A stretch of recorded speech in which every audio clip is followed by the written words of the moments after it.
बिस्मिल्लाहिर्रहमानिर्रहीम। अस्सलाम वालेकुम फ्रेंड्स। आज की वीडियो में हमने सीखने हैं फैमिली मेम्बर्स के नाम इंग्लिश में उर्दू माना के साथ। तो फ्रेंड्स स्टार्ट करते हैं आज का लेसन। मदर इन लॉ सास, फादर इन लॉ ससुर, मम्मी वालदा, फादर वालिद, डैडी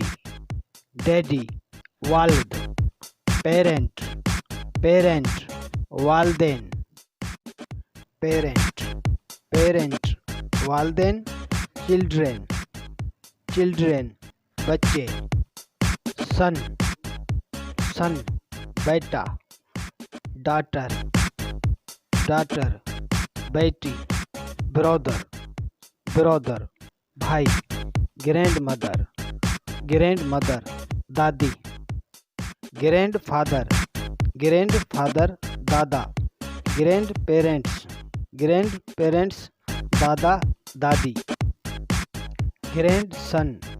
ग्रैंडसन पोता, ग्रैंडडॉटर पोती, अंकल चचा मामू, नॉइस भतीजी भांजी, कज़न हस्बैंड,